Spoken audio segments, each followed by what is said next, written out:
High dear friends, IPL 2024లో ఇవాళ అత్యంత ఇంపార్టెంట్ మ్యాచ్ అయితే జరగబోతుంది. Rajasthan Royals versus Sunrisers Hyderabad మధ్య. ఇది ఎలిమినేటర్ 2. ఇందులో గెలిచిన జట్టు ఫైనల్కి వెళ్ళిపోయి కేకేఆర్తో ఫైనల్ మ్యాచ్ అయితే ఆడుతుంది. సో ఈ మ్యాచ్లో రాజస్థాన్ రాయల్స్ ఒక ముగ్గురు మ్యాచ్ విన్నింగ్ బౌలర్స్, ఒకరు Trent Boult and Yuzvendra Chahal and Ravichandran Ashwin, వీళ్ళు మ్యాచ్ను ఏ క్షణంలో అయినా మలుపు తిప్పే సత్తా ఉన్న players. And Sunrisers Hyderabad అయితే కంప్లీట్లీ బ్యాటింగ్ మీద డిపెండ్ అయిన team. Travis Head, Abhishek Sharma, Heinrich Klaasen, ఈ ముగ్గురు చెలరైనట్లయితే ఇందులో కనీసం ఇద్దరు చెల్లైన రోజు 99% టీం అయితే గెలిచింది. ఇంతకుముందు మ్యాచ్లో వీళ్ళు కాస్త తక్కువగా ఆడడం జరిగింది అండ్ దాంతో ఓడిపోయింది. అయినా కూడా 160 రన్స్ అయితే కొట్టారు. సో ఈ మ్యాచ్లో ఇంకొక ప్లేయర్ ఎంట్రీ కాబోతున్నట్టు సమాచారం. అతడు వస్తే కనుక ఎస్ఆర్హెచ్కి పండుగ అని చెప్పొచ్చు. ఎందుకంటే ఇంతమంది హిట్టర్స్ ఉన్న దగ్గర ఒక ఇద్దరు ముగ్గురు ఫెయిల్ అయినా మిగతా వాళ్ళు గెలిపించడానికి ఛాన్స్ అయితే ఉంటుంది. మ్యాచ్ కోసం ఇంట్రెస్ట్గా వెయిట్ చేసేవారు అండ్ అదేవిధంగా ఎస్ఆర్హెచ్ గెలుస్తుంది అనుకునేవారు కూడా వీడియోని అయితే గట్టిగా ఒక లైక్ చేయండి అండ్ కామెంట్ చేయండి. ఈ ఎస్ఆర్హెచ్లో ఏ ప్లేయర్ వస్తే బాగుండు అండ్ ఎవరి కోసం అయితే మీరు చూస్తున్నారు. ఐపీఎల్ అండ్ ఎస్ఆర్హెచ్ అప్డేట్ కోసం సబ్స్క్రైబ్ అయితే చేసుకోండి. అండ్ అదేవిధంగా వీడియోలోకి వెళ్ళినట్లయితే రాజస్థాన్ రాయల్స్ టీం బౌలింగ్లో చాలా స్ట్రాంగ్ ఉంది. ఆర్సీబీని ఓడించిందంటే అది ఖచ్చితంగా బౌలింగ్తోనే ఓడించింది. అండ్ యుజ్వేంద్ర చాహల్ అండ్ రవిచంద్రన్ అశ్విన్, ముఖ్యంగా ట్రెంట్ బోల్ట్ అయితే స్టార్టింగ్లోనే ఒక 2-3 ఓవర్స్లో ఒక వికెట్ తీస్తాడు. ఎస్ఆర్హెచ్లో అసలే చాలా విలువైన ఓపెనర్స్ ఉన్నారు. వాళ్ళిద్దరిలో ఎవరైనా ఆడితేనే మ్యాచ్ గెలిచే పరిస్థితి అవుతుంది. ట్రెంట్ బోల్ట్ వాళ్ళకు చాలా బిగ్ థ్రెట్ కాబోతున్నాడు అని చెప్పొచ్చు. సో ఇతను ఎలా ఆడతాడనే దాని మీద ఎస్ఆర్హెచ్ ఇన్నింగ్స్ అండ్ ఎస్ఆర్హెచ్ విజయ అవకాశాలు అయితే ఆధారపడి ఉన్నాయి. అండ్ వీళ్ళు ముగ్గురే కాకుండా సందీప్ శర్మ ఉన్నాడు. మంచి లైన్ అండ్ లెంత్లో బౌలింగ్ వేస్తాడు. తనకు కాస్త పిచ్ నుంచి సపోర్ట్ వచ్చినా కూడా ఇతను ఒక మ్యాచ్ విన్నరే. అదేవిధంగా ఆవేష్గా ఉన్నాడు, మంచి బౌలింగ్ వేస్తున్నాడు. ఇతడు చివర్లో మంచి బౌలింగ్ వేస్తున్నాడు, రన్స్ తక్కువగా ఇస్తున్నాడు. సో ఇతడు కూడా చాలా ఇంపార్టెంట్. ఒక విధంగా చూస్తే చాలా వెరైటీ ఉంది వీళ్ళ బౌలింగ్లో. సో వీళ్ళ బౌలింగ్ ఆడాలంటే సన్ రైజర్స్ హైదరాబాద్ బ్యాట్స్మెన్ అదే రేంజ్లో ఉండాలి. ఇప్పటికే సన్ రైజర్స్ హైదరాబాద్ బ్యాట్స్మెన్ అయితే బాగానే ఆడుతున్నారు. అండ్ ముఖ్యంగా మనం చూసినట్లయితే ఓపెనర్స్తో మొదలు పెడితే హెన్రిచ్ క్లాసెన్, ఇప్పుడు రాహుల్ త్రిపాఠి కూడా కొత్తగా ఎస్ఆర్హెచ్ టీంలో చేరాడు. అంటే ఇంతకుముందు అతన్ని తీసేశారు.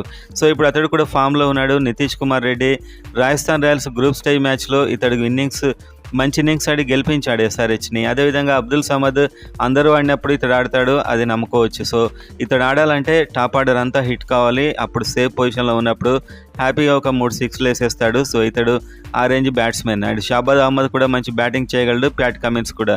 సో బ్యాటింగ్ డిపార్ట్మెంట్లో చూస్తే చాలా బాగుంది ఎస్ఆర్హెచ్ టీం. అండ్ ఫ్యాన్స్ ఎంతో కాలంగా డిమాండ్ చేస్తున్నారు 4 ఫారిన్ ప్లేయర్స్ మాత్రమే ఛాన్స్ ఉంది టీంలో. ఒకటి విజయకాంత్ ఆడిస్తున్నారు, అతడు పెద్ద ఎఫెక్ట్ అయితే చూపించలేదు.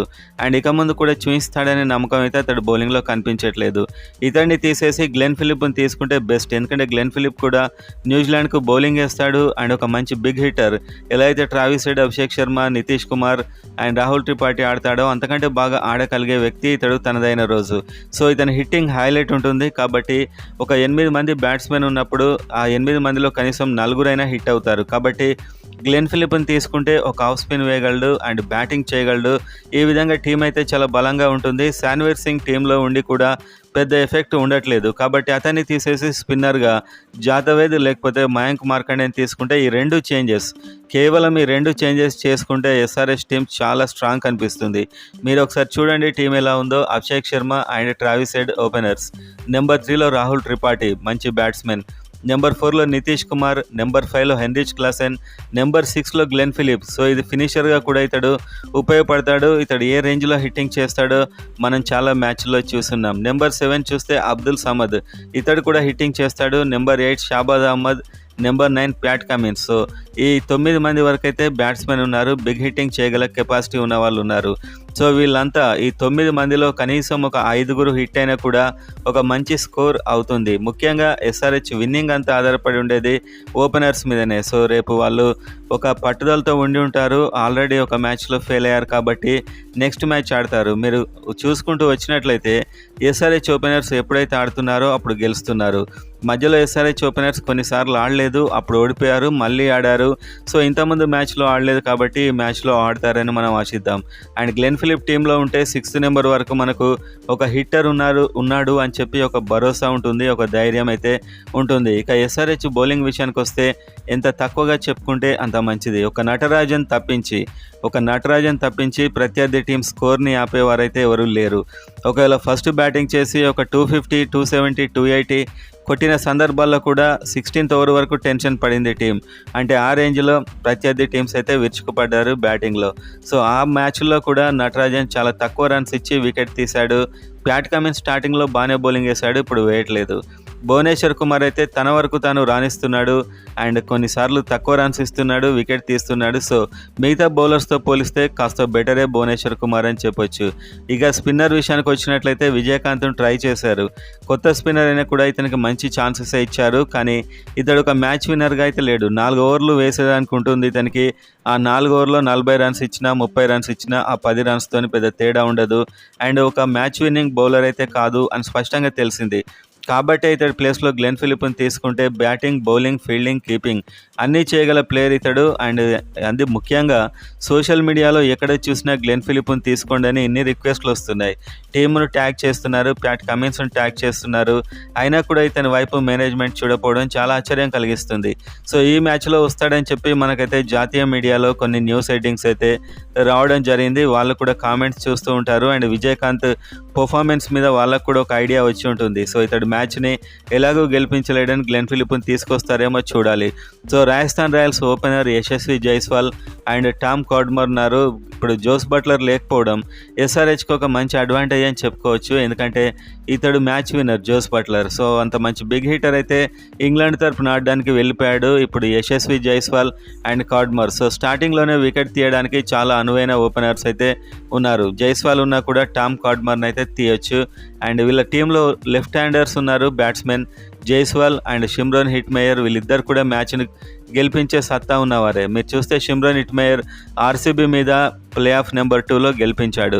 అండ్ అదేవిధంగా రియాన్ పరాగ్ ఫెంటాస్టిక్ బ్యాట్స్మెన్, ఇతన్ని కూడా అవుట్ చేయాల్సి ఉంటుంది. అండ్ సంజు శాంసన్, ఈ బ్యాట్స్మెన్ చూసుకుంటే సరిపోతుంది. సో వీళ్ళ టీంలో ఇంకొక విధ్వంసకర ప్లేయర్ ఉన్నాడు, అతడే రోమన్ పావెల్. ఇతని ఫీల్డింగ్ అండ్ ఇతని బ్యాటింగ్, ఇతని 6 హిట్టింగ్ కెపాసిటీ ఎక్సలెంట్గా ఉంటుంది. సో ఇతన్ని స్పిన్తో ఎదుర్కోవాలి, ఫాస్ట్ బౌలింగ్తో ఇతన్ని ఎదుర్కోవడం చాలా కష్టం.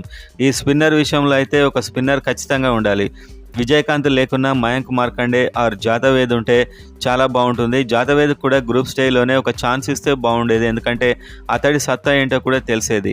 సో బ్యాటింగ్ డిపార్ట్మెంట్లో ఎస్ఆర్హెచ్ కంటే అంత స్ట్రాంగ్ ఏం కనిపించట్లేదు, కానీ ఫినిషర్స్ మాత్రం చాలా స్ట్రాంగ్ ఉన్నారు. షిమ్రాన్ హిట్మేయర్, రియాన్ పరాగ్ మీరు ఇంతకుముందు మ్యాచ్లో ఆర్సీబీతో మ్యాచ్లో డబుల్ రన్స్ కొట్టాల్సిన స్టేలో కూడా ఆడారు. అదే మన ఫినిషర్ విషయానికి వస్తే మాత్రం ఓపెనర్ కొట్టినప్పుడు మాత్రమే అబ్దుల్ సమద్ ఫినిషర్, ఓపెనర్స్ కొట్టినప్పుడు ఇతడే ఫినిష్ అవుతున్నాడు. సో ఇదే ఎస్ఆర్హెచ్లో ఉన్న పెద్ద సమస్య అని చెప్పొచ్చు. అందుకే అబ్దుల్ సమద్ని నమ్మలేం. కాబట్టి గ్లెన్ ఫిలిప్ని తీసుకుంటే ఎంతమంది వీలైతే అంతమంది మంచి సూపర్ హిట్టర్స్ని తీసుకుంటే కొందరు ఫెయిల్ అయినా కూడా కొందరు ఆడడానికి ఛాన్స్ ఉంటుంది. సో ఇవాళ అయితే గ్లెన్ ఫిలిప్ ఆడతాడు, అతడు ఒక మంచి ఇన్నింగ్స్ ఆడతాడు. 6 హిట్టర్స్ ఉంటే టీంలో 6 నుంచి ఇప్పుడు మనం చూస్తే 9 మంది ఉన్నారు. ఇందులో కనీసం ఒక 5 ఆడినా కూడా స్కోర్ 250 అవుతుంది.